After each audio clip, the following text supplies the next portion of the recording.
Now, let's open our Shopify store and check if the app is working or not. I will go to the catalog here, and then I will click on the dog food product. And as you can see, the subscription option is visible on the page. We have the title here. Then we have the subscription options here. The subscription details are also available here. I will select the subscription here, and then I will select the monthly and weekly subscription. And you will notice that the discount is also changing in real time. Okay, now let's click on the Buy Now button. This will take us to the checkout, and you can see that the discount is also applicable here. We can also go back to the product page, then increase the product quantity. And if we click on the Buy Now button, you'll see that the discount is applicable based on quantity. Alright, now I will enter all the details here, and then make the payment.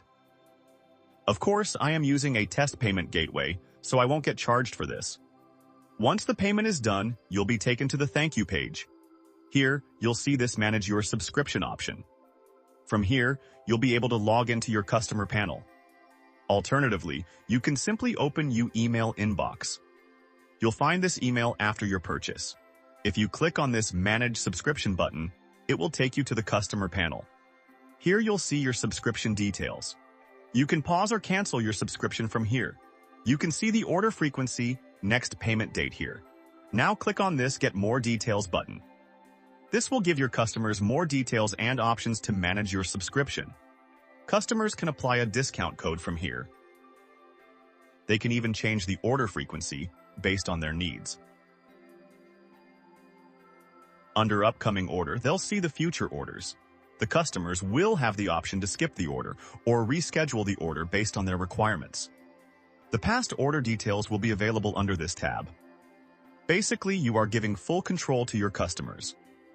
This will ensure a convenient shopping experience and will make your customers return for more, as they have full control after all.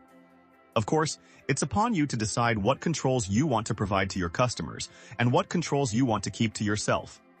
You will be able to manage all these details from the customer panel settings. These are very self-explanatory settings, and you won't face trouble changing them for sure. And this is basically everything you need to know to set up a subscription on your Shopify store.